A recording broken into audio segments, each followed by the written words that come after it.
In a bizarre case of jungle justice, 2 men suspected to be thieves were stoned by a mob in Lagos. The unidentified duo were said to have stolen a phone around the Sabo, Yaba area of the state. The deceased was said to have attacked a 79-year-old man, Pa Emmanuel Thomas, and robbed him of his phones, etc. According to reports, I was in my room and a guest was in my sitting room. But because there was no electricity, I opened the main doors for cross-ventilation. A few minutes later, 2 young guys barged into the house. One of them slapped my female guest who was in the sitting room and snatched her phone and charger.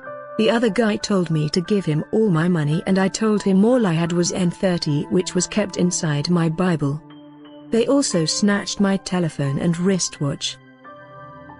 Prior to the robbery, youths in the area had been suspicious of the alleged robbers, wondering what the strange men wanted on their street at that odd hour.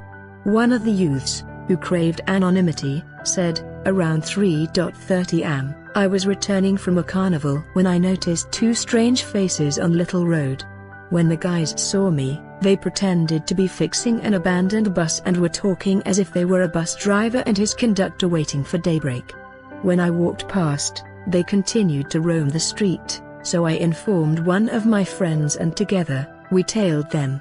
Suddenly, they entered Pa Thomas's house and then I heard the elderly man scream for help. We quickly surrounded the house and dared the robbers to come out. When they saw that they were trapped, one of them jumped the fence into the next compound which is on Little Road. I was able to arrest one, while the other one escaped. The arrested robber was beaten up to a pulp. Then an hour later, the second robber, who hid inside another compound, was exposed by a resident and was also handed over to the irate youths. The youths beat up the 2 robbers mercilessly.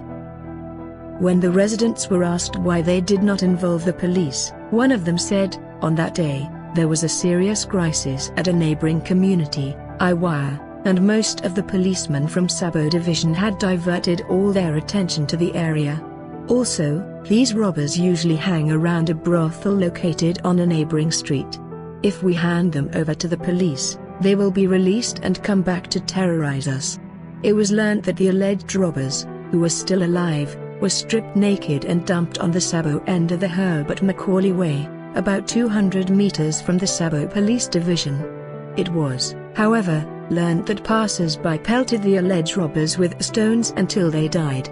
A resident of McNeil, Solar, said, "It was not our intention to kill the robbers, we only beat them up and dumped them by the roadside." However, when passers-by learnt of what they had done, many of them picked up rocks and stoned them to death. It was learnt that by the time policemen arrived around 9 am, the alleged robbers were already dead.